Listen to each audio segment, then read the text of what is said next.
किसान भाइयों को जोहार। किसान भाई, जैसे कि आप लोगों को पता है कि इस बार मानसून में देरी तथा पानी के कमी के कारण झारखंड के प्राय सभी जिलों में धान की रोपनी सही तरीक़ा से नहीं हो पाई है और ऐसी स्थिति में किसान बेहाल है और अपने भविष्य के लिए चिंतित है। इसी को ध्यान में रखते हुए झारखंड सरकार ने किसानों के लिए एक बहुत ही अच्छी योजना लेकर आई है, जिसका नाम है झारखंड राज्य फसल राहत योजना 2022। इस योजना का लाभ हम किसान भाई लोग कैसे लेंगे, आज हम इस पर चर्चा करेंगे। तो पहले देखते हैं योजना के प्रमुख प्रावधान क्या क्या किए गए हैं, अर्थात योजना के आवेदन करने पे हमें क्या क्या लाभ होंगे।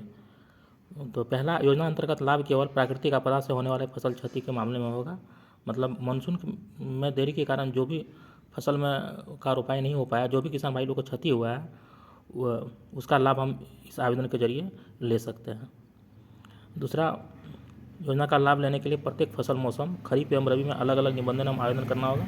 मतलब खरीफ के लिए अलग से आवेदन करना होगा और रबी के लिए अलग से आवेदन करना होगा। खरीफ फसल में अभी हम धान और मकई के लिए आवेदन कर सकते हैं। तीसरा, योजना में भाग लेने के लिए कोई प्रीमियम नहीं देना है, मतलब कोई तरह से भुगतान नहीं करना है। चौथा, प्राकृतिक आपदा से हुए फसल क्षति का आकलन और निर्धारण क्रॉप कटिंग एक्सपेरिमेंट CCE के द्वारा किया जाएगा। पाँचवां, 30% से 50% तक फसल क्षति होने पर आवेदक को प्रति एकड़ 3,000 रुपये सहायता राशि दी जाएगी। दूसरी ओर 50% से अधिक फसल क्षति होने पर आवेदक को 4,000 सहायता राशि प्रदान की जाएगी। यह राशि अधिकतम 6 एकड़ तक भुगतान किया जाएगा। अब आते हैं योजना के अंतर्गत आवेदन करने की पात्रता क्या होना चाहिए, क्या क्या शर्तें होना चाहिए, क्या क्या योग्यताएँ होनी चाहिए।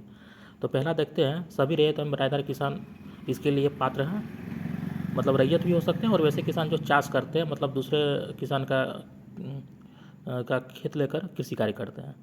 दूसरा होना चाहिए किसान झारखंड राज्य के निवासी होना चाहिए। आवेदक किसान की आयु 18 वर्ष से अधिक होना चाहिए। चौथा, आवेदक किसान का वैध आधार संख्या होना चाहिए।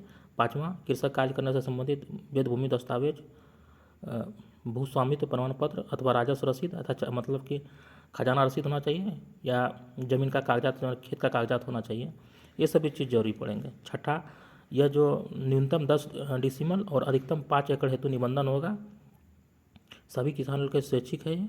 आवेदक किसानों को अपना आधार संख्या मतलब बायोमेट्रिक प्रणाली से रजिस्ट्रेशन कराना होगा। अब आते हैं योजना में शामिल होने की प्रक्रिया के लिए पंजीकरण एवं आवेदन कैसे करें। मतलब आपको पंजीकरण कैसे करना है, आवेदन कैसे करना है। तो इसके लिए आप खुद से भी आवेदन कर सकते हैं, या नहीं तो नज़दीकी के CSC सेंटर या प्रज्ञा केंद्र में जाकर वहाँ से आवेदन कर सकते हैं। इसके लिए वेबसाइट आपका दिया हुआ है http://jrfry.jharkhand.gov.in पे जाएँ। ठीक है,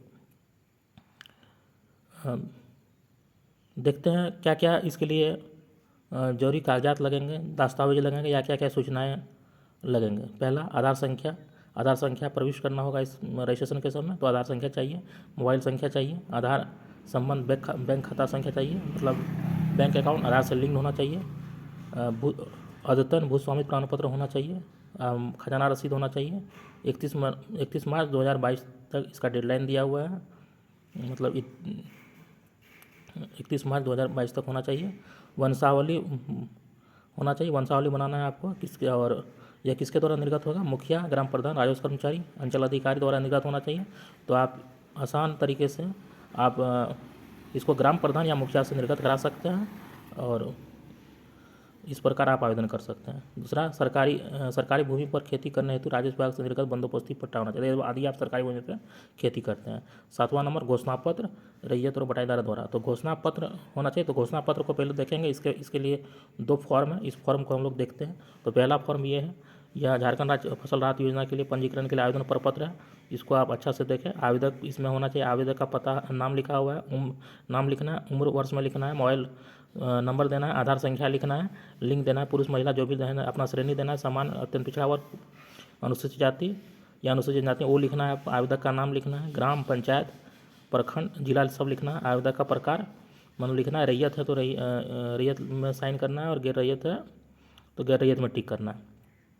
आवेदक अगर रैयत हो तो निम्नलिखित सूचना अंकित करें। तो ये सूचना आपको रैयत होने पे देना होगा। पीएम किसान से में आपका रजिस्ट्रेशन है तो उसमें हाँ या ना में जवाब देना है। आधार आवेदन पीएम किसान पूर्व में निबंधित है तो कृपया ग्राम सभा एवं हल्का कर्मचारी में सत्यापित वंशावली संलग्न करना है। उसमें भूमि का सर्वे खाता संख्या देना है और प्लॉट संख्या देना है, ये सब बार पढ़ना है।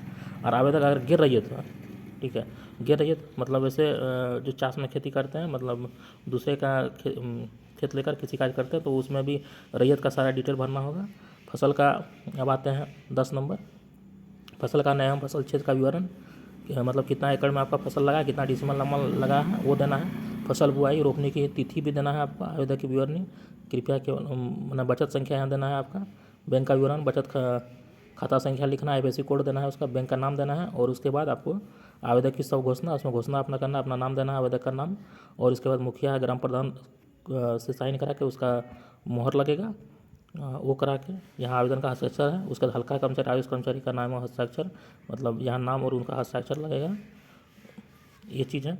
उसके बाद आता है फॉर्म दूसरा फॉर्म है, एक और फॉर्म ये रैयत घोषणा पत्र है या शपथ पत्र है, तो इसको आपको भरना है। तो आप इसको भी आसान तरीके से भर सकते हैं। मैं नाम लिखना है, पिता या पति का नाम लिखना जो भी है, ग्राम लिखना, पोस्ट प्रखंड, जिला राज्य लिखना है, इसमें सारा चीज़ दिया हुआ वो चीज़ लिखना है। आप जैसे खरीफ में आप लोग देख रहे हैं 2 फसल है, धान मकई, बुआई का रकबा कितना वो लिखना है। और फिर वार्ड सदस्य मुखिया द्वारा अनुशंसा करना है, वार्ड सदस्य का नाम, पद, मोबाइल नंबर लिखना है, हस्ताक्षर मोहर लगेगा।